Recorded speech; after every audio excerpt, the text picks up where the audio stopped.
চলতি সপ্তাহের কাঁচা বাজারে স্বস্তির আভাস মিলেছে। গত সপ্তাহের তুলনায় কমেছে বেশ কয়েকটি নিত্যপণ্যের দাম, বিশেষ করে পেঁয়াজ ও মুরগির দাম কমেছে। এছাড়াও দাম কমেছে বেগুন, পটল, ঢেঁড়সের মতো সবজি। ফলে কিছুটা হলেও স্বস্তি ফিরেছে সাধারণ ক্রেতাদের মাঝে। রাজধানীর বাজার ঘুরে বিস্তারিত জানাচ্ছেন আনন্দ সিনরি। রাজধানীর কারণ বাজার ঘুরে দেখা যায় সপ্তাহের ব্যবধানে পেঁয়াজের দাম কেজি প্রতি ৩ থেকে ৫ টাকা কমেছে। তবে আলুর ক্ষেত্রে দেখা গেছে উল্টো চিত্র, কেজিতে প্রায় ৫ টাকা বেশিতে বিক্রি হচ্ছে। তবে দাম কমেছে বেগুন, পটল, ঢেঁড়সের মতো সবজির।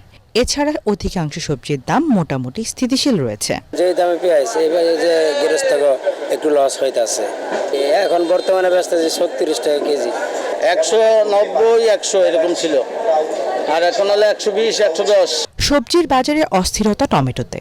সরবরাহ কম থাকায় কেজি প্রতি ২০ থেকে ৩০ টাকা বেশি দামে বিক্রি হচ্ছে। বেড়েছে কাঁচামরিচের দামও। গত সপ্তাহের তুলনায় কেজিতে প্রায় ২০ টাকা বেশি গুনতে হচ্ছে ক্রেতাদের। আর ইন্ডিয়ানটা এলসি ২৪০ থেকে ২২০ টাকা কেজি।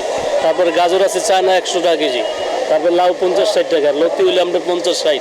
আমরা তো জব করি, সপ্তাহে একদিন আসি শুক্রবারে, আসে হঠাৎ করে দেখি যে ৪০ টাকা বেড়ে গেছে।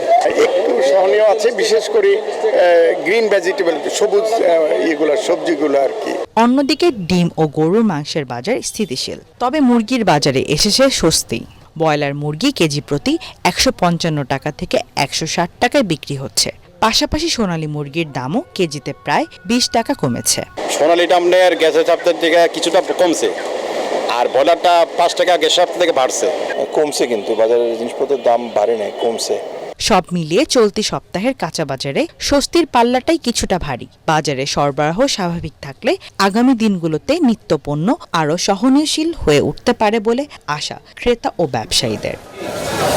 আনন্দ সিনরি, এটিএন বাংলা, ঢাকা।